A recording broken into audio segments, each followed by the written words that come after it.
orang-orang Muslim mesti berseru tegas sehingga seluruh nasional bisa mendengarkan. Sehingga begitu ada organisasi, begitu ada partai politik, begitu ada pemimpin-pemimpin Muslim yang menyerukan, ulama-ulama yang menyerukan untuk bangun negara Islam, mau ganti jadi negara khilafah, menjadi syariah Islam, itulah sumber bencana.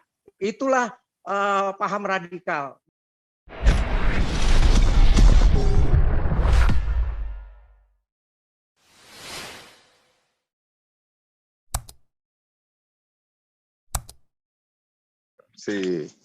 Ya Pak Paul, PKS itulah komunis yang sebenarnya di Indonesia, Pak. Betul. Ya. Nah ini malah wapresnya kalian orang Indonesia bilangnya apa? Ya, PKS menjadi benteng pertahanan paham terorisme lah. Ini sama saja kalian mau nyerakin orang Islam mau dijadikan teroris semua. Goblok juga. Nah, tadi wapresnya model begini, coba model Yusuf Kala, model Aruf Amin yang justru melindungi teroris. Ya, ya suara-suara pembodohan itu Pak memang mereka lakukan terus supaya banyak pengikutnya, supaya mereka tetap eksis. Ya, dengan adanya media sosial ini ya kita bersuara semoga didengar masyarakat luas. Apa yang sudah dilakukan PKS kepada pengikutnya cuma nasi bungkus waktu demo. Tapi pembangunannya apa? Lihat Anies tuh apa? Nggak ada. Terbelakang kan? Jadi ya memang harus dibubarkan PKS ya. Di 2024 jangan ada lagi PKS. Itu komunis yang sesungguhnya mereka menggunakan agama. Itu udah mutlak. Sehingga kita bisa maju. Indonesia bisa maju. Selama ada PKS, selama ada HTI, Indonesia akan bobrok. Masyarakat pengikutnya pun akan terlantar. Kalian sadar. Nah, harusnya PKS ditangkap ini. Harusnya ditangkepin kayak FPI. Harus. Tergantung dari Kapolri ya presiden ya. Iya. Ya, wapresnya dikotakin aja, jangan dikasih ruang gerak lagi, udah biarin aja jabatannya. Iya, udah tua, udah bawa tanah. Nggak perlu dikasih fungsi lagi, nggak usah disuruh kerja, diam aja. Kalau perlu diperiksa tuh keuangannya, kalau dia ada korup langsung tahan aja. Betul. Lucu. Ya, jadi begini Pak, memang ya Jokowi lah Kapolri, Panglima TNI, sadar juga mereka melihat arah negara ini kemana. Udah jelas mereka lebih cerdas kalau lebih tahu. Cuman ya mungkin semua ini karena kekuasaan, karena uang. Ya mereka juga nggak bisa bergerak. Tapi ya suara-suara kita ini bisa menggerakkan masyarakat untuk sadar, untuk bersuara lebih keras lagi dengungnya. Sehingga mereka semua yang di elit di atas presiden, Kapolri, Panglima TNI mendengar. DPR, MPR, anggota DPR semua itu juga harus sadar. Ya korupsi yang di sana juga ya. Kalian hanya mencari uang balik waktu kampanye ya sadarlah, munafiknya udah tingkat dewa, bicara politik hanya untuk memperkaya diri. Nggak ada anggota DPR yang miskin tuh, sadar nggak? Ya, duitnya banyak begitu, rakyatnya tetap kere. Itu katanya Adriana Pitupulu miskin. Ya saya nggak tahu pribadi, tapi bisa dicek kan sekarang rumahnya, mobilnya, ya, banknya. Rumahnya masih nyewa katanya. Ya mudah-mudahan kalau dia betul idealis seperti itu ya kita dukung. Tapi kan kita datanya mudah-mudahan sih masih ada ya di Indonesia ya. Ya harus ada yang saya nggak tahu, saya dengar ini orang lurus lempeng ini saya dengar ya. Tapi yang saya dengar ada juga Pak waktu Jokowi baru naik pembentukan menteri, memang dia menolak sebagai menteri, tapi dia juga ke BUMN ya, ke Departemen Erick Thohir. Ke departemennya Erick Thohir, dia menyodorkan teman-temannya juga ya, KKN juga berarti ya. Tapi oke lah, kita nggak usah fokus itu, masyarakat bisa cari tahu sendiri, bisa menilai sendiri. Saya Pak jangan dipotong-potong dulu, ini yang saya mau sampaikan, saya mau memprovokasi beneran nih Pak. Ya, saya udah jenuh nih Pak. Ya, jadi masyarakat Indonesia jangan dipotong-potong. Yang saya ucapkan ini kita harus radikal, lakukan bom, beri makan orang. Bom itu, lakukan yang orang-orang Kristen sekarang harus radikal, bom aja udah, Indonesia dibom aja, beri makan orang, kemudian makar, harus makar semuanya satu Indonesia, mari kasih makan rakyat. Mungkin begitu aja Pak Paul, terima kasih Pak Paul.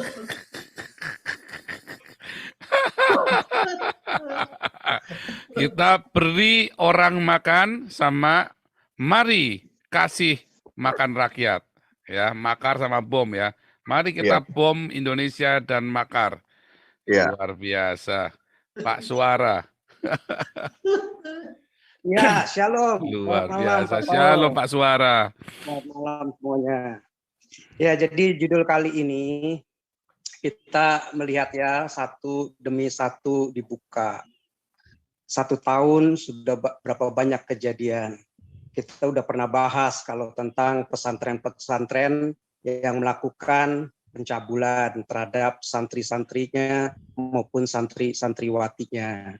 Itu banyak puluhan pesantren yang terbongkar, itu yang terekspos, dan kita yakin itu banyak sebenarnya ratusan, jangan-jangan ribuan begitu, cuman nggak berani terekspos. Saya mendengar hari ini di TV One tadi sebentar itu perdebatan tentang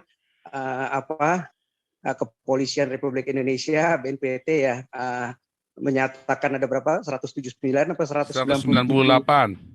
198 pesantren terpapar oleh paham terorisme, tapi tidak ditutup pesantren itu, dibiarkan berdiri, hanya oknum-oknumnya saja yang benar-benar terbukti terlibat dalam terorisme maupun pendanaannya.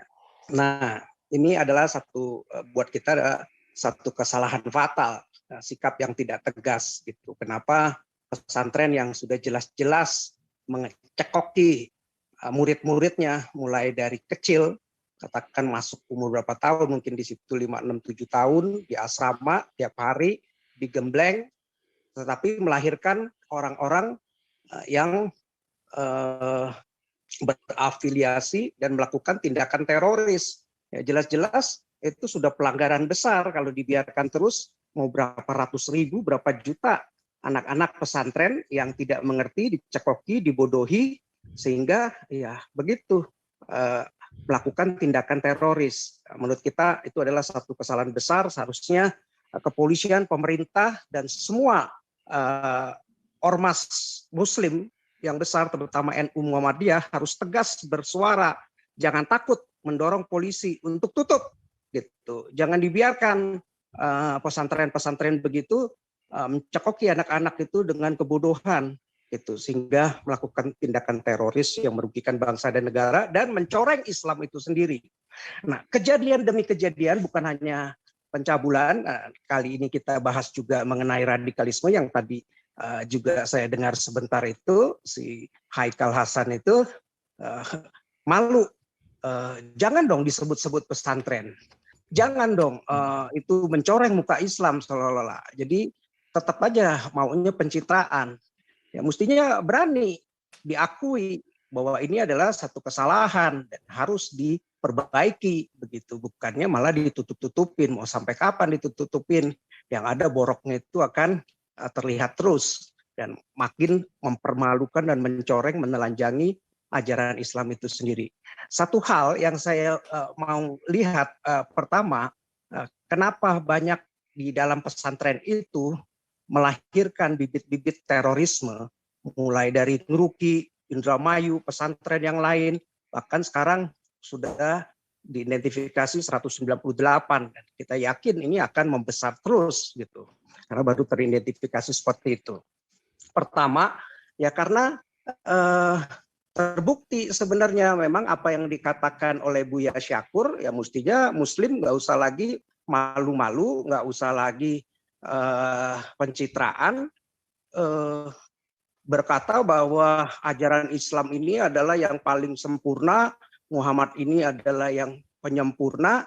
Ya kenyataannya memang seperti itu. Di mana sempurnanya? Melahirkan teroris-teroris lewat ajarannya, walaupun ya, ajarannya ditafsirkan sesuatu yang salah, tapi ya kenyataannya seperti itu. Mereka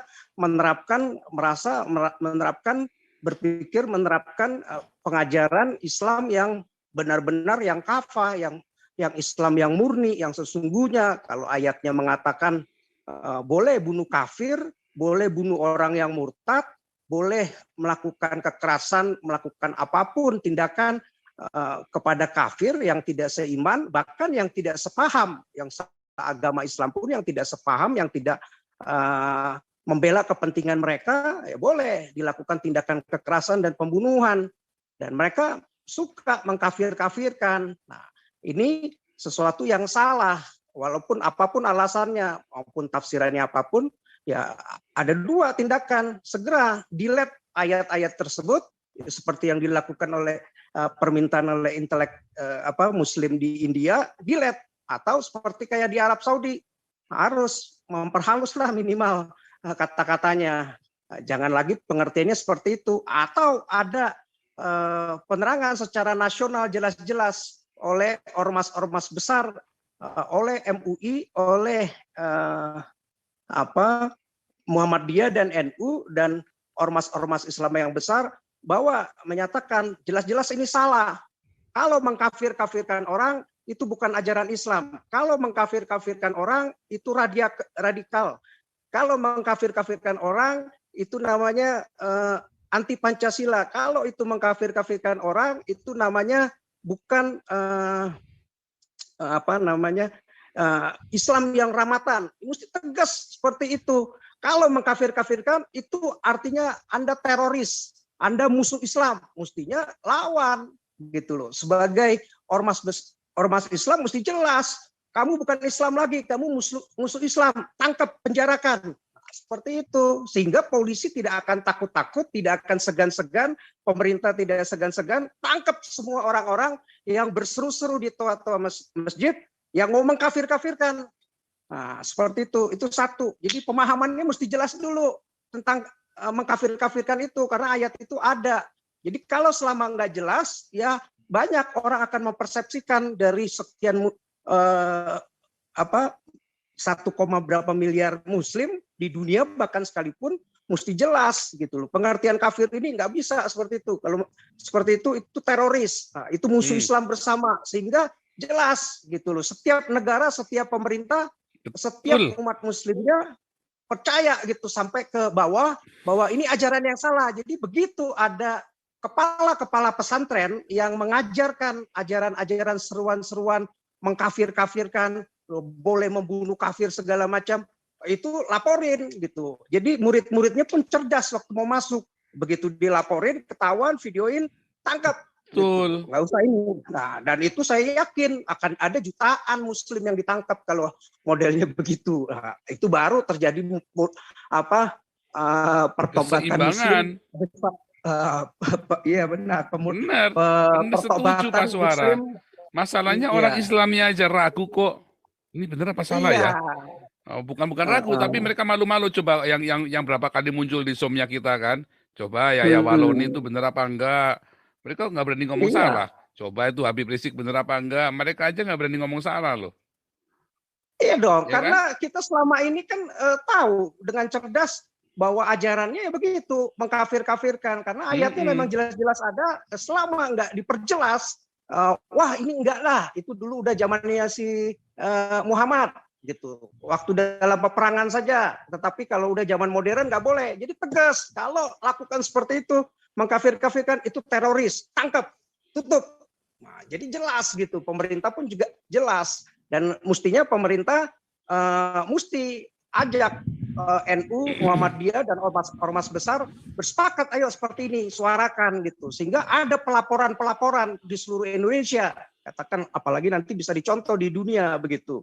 Bahwa kalau ada ustadz-ustadz, ulama-ulama yang radikal seperti ini, tangkap. Seperti Arab Saudi sekarang, yang radikal, yang mau ngajarin kekerasan segala, tangkap.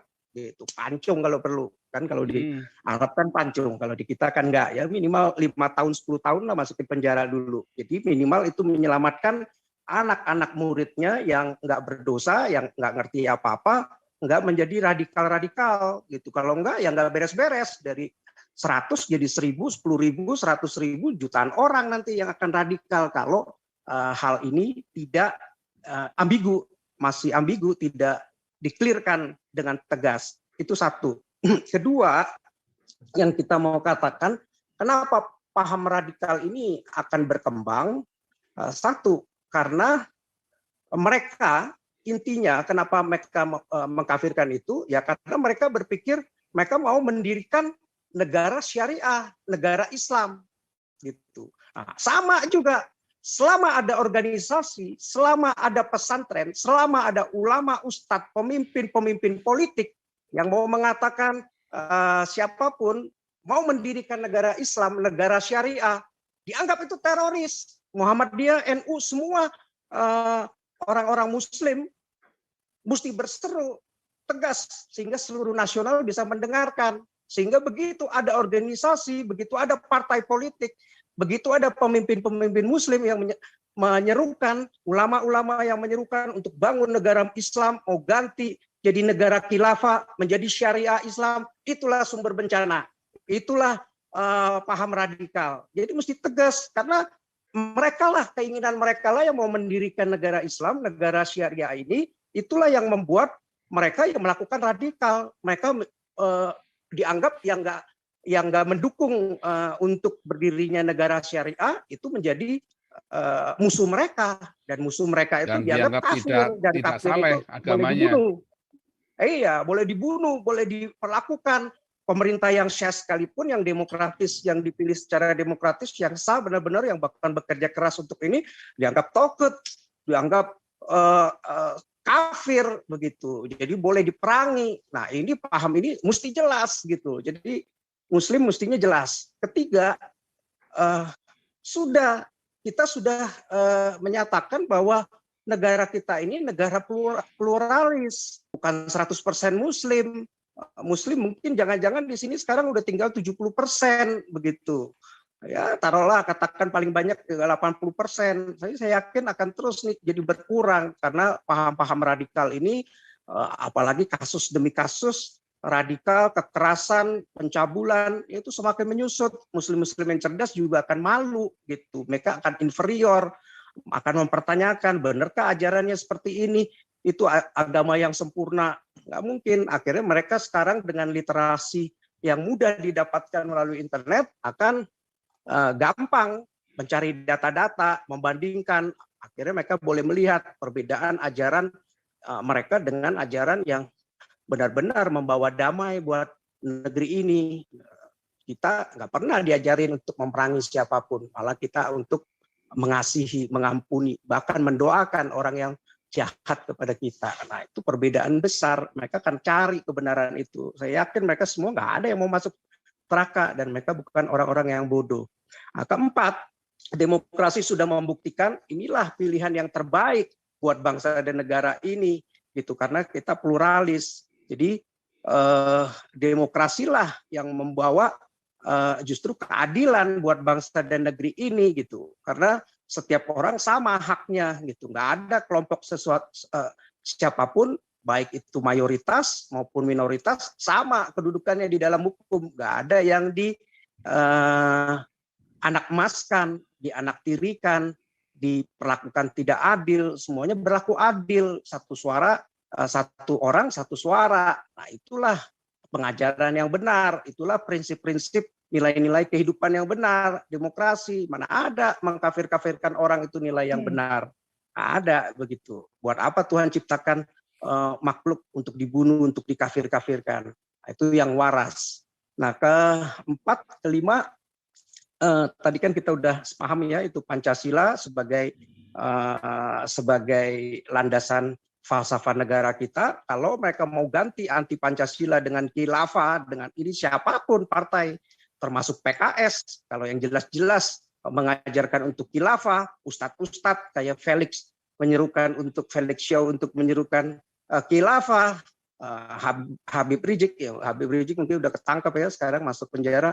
Ustadz-ustadz yang lain sama, Anwar Abbas kalau masih menyerukan khilafah segala tangkap gitu, masa dikasih gaji, ngaco itu, salah besar. Dan kelima, nah pemerintah mesti tahu jelas-jelas di pesantren ini ternyata mana sumbangsinya, nggak ada pemimpin-pemimpin yang besar yang dilahirkan dari pesantren itu, kita lihat nggak ada begitu. Nah, oke lah dulu pemerintah nggak punya dana yang besar APBN untuk memberi sekolah gratis, sekarang mulai diberi APBN yang lebih besar sehingga sekolah-sekolah sekuler mulai diperbanyak, diberikan gratis, yang minimal mulai ditingkatkan kalau bisa sampai ke perguruan tinggi, sehingga orang-orang itu banyak yang nggak masuk pesantren lagi. Karena kita lihat juga kualitas ustadz-ustadz ulama yang di pesantren ya begitu-gitu gitu loh, jauh gitu dari wawasan, selain cuman agama ngaji doang, lulusan madrasah pesantren jauhlah kelasnya dengan yang sekuler begitu. Gimana juga kita bisa bersaing kalau cuma lulusan pesantren, madrasah yang diperbanyak, sekulernya nggak diperbanyak dengan negara-negara lain. Nggak ada SDM kita itu bisa kompetisi dengan negara-negara lain di internasional. Bahasa Inggris saja kurang ngerti segala. Walaupun mungkin sekarang banyak pesantren juga yang mulai, ya belum banyak ya, beberapa yang mulai belajar bahasa Mandarin, mungkin ada yang Inggris yang lebih modern. Ya kita berharap semakin modern begitu. Ya sementara itu dulu Pak Paul. Iya, masalahnya wapresnya saja mendukung teroris tuh Pak. Iya, makanya nih Wapres Maruf Amin, Repot Pak. Pak Jokowi jangan Dari ragu-ragu Yusuf Kalla lagi. juga, Yusuf Kallanya ngelindungin Yusuf Kalla itu teroris, mesti Maruf siap, Aminnya iya. juga.